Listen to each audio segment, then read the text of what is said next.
मित्रों, आज चर्चा करेंगे विचार विज्ञान के ऊपर। जिसका जैसा विचार होता है वह वैसा बनता है, अथवा ये इस तरह कहें कि आप जिसके बारे में जो कुछ सोचते हैं वह भी आपके बारे में वैसा ही सोचता है। भले ही वह सुन नहीं रहा है, देख नहीं रहा है, हमारे आपके आसपास नहीं है, फिर भी विचार की तरंगें इतनी तीव्र है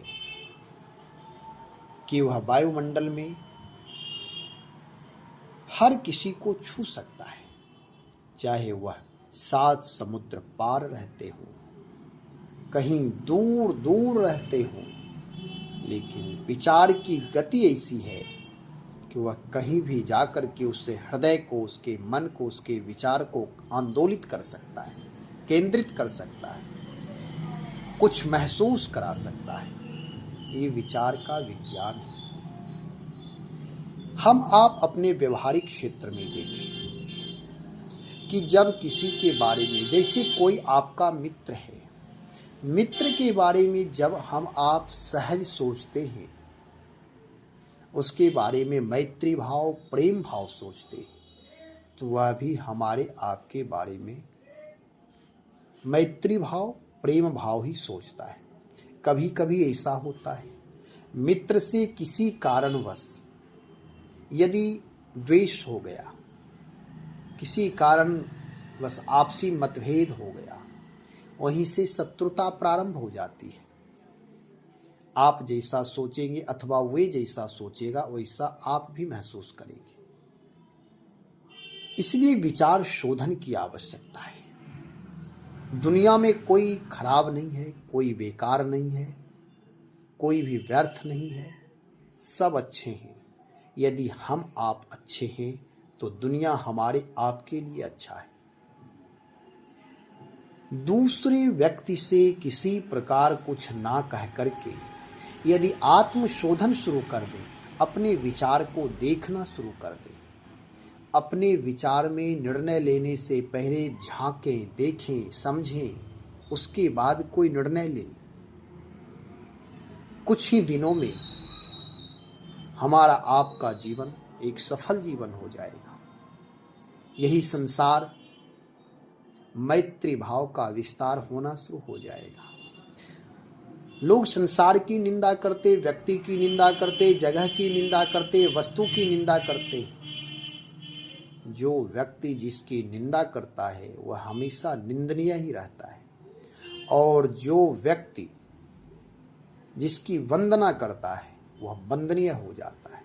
हम आप देखें, मंदिर में जाते हैं, यदि वंदना के भाव से जाते हैं तो हमारे आपके लिए ईश्वर प्रत्यक्ष, और चोर वहीं चोरी करने के लिए जाता है तो उसके लिए वह ईश्वर नहीं है, मूर्ति देव विग्रह नहीं है, उसके लिए वह जड़वत है।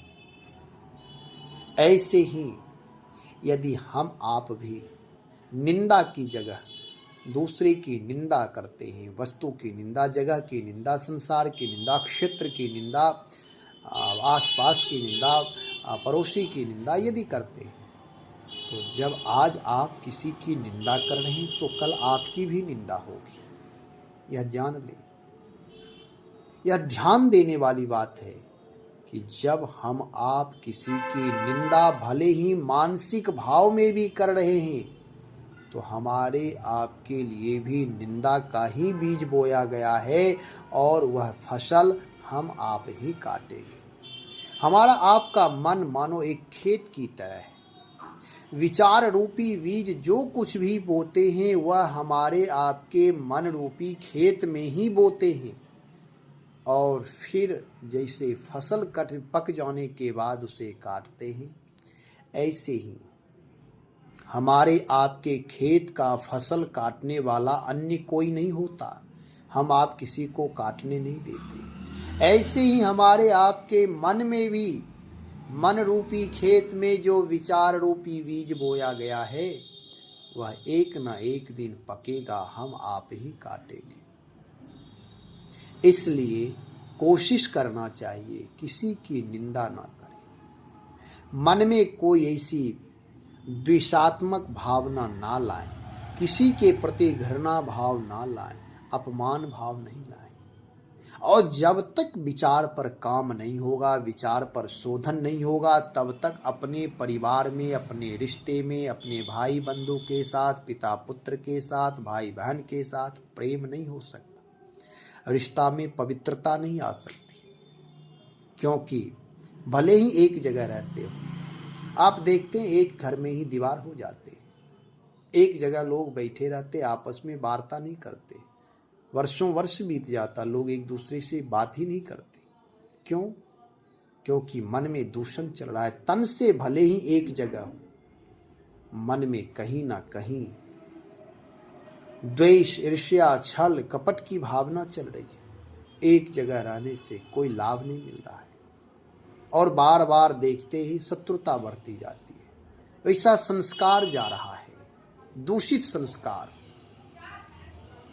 लेकिन जब विचार शोधन करेंगे तो चाहे कोई भी कितना भी निंदनीय हो, आप अपने लिए उसे हितैषी बना सकते हैं। विचार शोधन के द्वारा, अपने विचार शुद्धि के द्वारा। ना किसी से बात करना है, ना किसी से कुछ कहना है, केवल आप हम एक विचार की शुभ तरंगे भेजें, उसके प्रति सद्भाव भेजें, मैत्री भाव भेजें, प्रेम की भावना भेजे, तो वह भी उसका हृदय आंदोलित हो उठेगा और उसकी भावना धीरे धीरे शुद्ध होने लगी। अपनी भावना को समझिए, अपने विचार को देखिए, चाहे वह कोई भी व्यक्ति हो, आप अपनी भावना के अनुसार उसके जीवन में मैत्री भाव का विस्तार कर सकते हैं। और किसी से यदि शत्रुता करना है तो आप घर बैठे किसी के बारे में, कोई भले ही दूर दूर में रह रहे हों, आप उसके प्रति शत्रुता भाव का भी बीज बो सकते हैं। बस जीवन में अब ये समझना है कि मुझे मैत्री भाव का विस्तार करना है, यानी राम के बताए हुए मार्ग पर चलना है या रावण के बताए हुए मार्ग पर चलना है। राम सबसे मैत्री करते हुए चलते थे, चाहे रास्ते में कोल किरात मिले हैं, कोल भील मिले हैं, केवट मिले हैं, वनवासी मिले हैं, आदिवासी मिले हैं, जो भी मिले हैं, गांव के लोग मिले हैं, पेड़ पौधे, सबसे मैत्री भाव का, जीव जंतु सबके प्रति आदर भाव, मैत्री भाव का विस्तार करते हुए अपने जीवन को उदात्त नायक बनाया, आदर्शपूर्ण बनाया, यशस्वी बनाया। और एक तरफ रावण है जो हर जगह शत्रुता का बीज बोया है, इसलिए उसके शत्रु बढ़ गए। निर्णय हमारे आपके हाथ में कि हम आप क्या करना चाहते हैं। अपने जीवन को यदि पावन बनाना है, शुभ बनाना है, करुणापूर्ण, दयापूर्ण बनाना है, शत्रुता रहित बनाना है, द्वेष रहित, घृणा रहित बनाना है, तो आज से ही आप विचार पर विचार करिए। विचारों पर विचार की आवश्यकता है। बिना विचारे जो करे सो पाछे पछताए कहा गया है। इसलिए विचार में पवित्रता लाइए, शुद्धि लाइए, धीरे धीरे रूपांतरण हो जाएगा, शत्रु भी मित्र हो जाएंगे। आज विचार की शुद्धि नहीं है, इसलिए माता पिता भी शत्रु होने लगे, धर्म पत्नी भी शत्रु हो जाती है, केवल विचार के कारण। आपसी मतभेद है, मनमुटाव जिसे कहते हैं, आपसी सामंजस्य नहीं है, वैचारिक तालमेल नहीं है। इसका एकमात्र कारण है कि विचार के ऊपर विचार नहीं किया गया है। आज से यदि आप अपने विचार के ऊपर विचार करना प्रारंभ करिए, वहीं से दिव्य विचार का अनुगमन शुरू हो जाएगा, आविर्भाव शुरू हो जाएगा और अपने जीवन को पवित्र बनाने में आप सफल हो जाएंगे। प्रत्येक रिश्ते में आप शुद्ध विचार का मैसेज करिए। पुनः चर्चा करेंगे इस पर, लेकिन आज से ही अपनी भावना को शुद्ध करने के लिए हर क्षण हर पल परमात्मा का स्मरण करते रहिए और अपने जीवन को शुद्ध बनाते रहिए। अपनी बौद्धिकता को शुद्ध बनाइए, अपने जीवन को पवित्र बनाइए, निर्मल बनाइए। कुछ ही दिनों में 3 महीना तक यदि आप इस विचार पर काम करेंगे तो आपका जीवन शुद्ध हो जाए। पुनः दूसरे वीडियो में मैं विचार के साथ मिलता हूँ। श्री राम जय जय राम।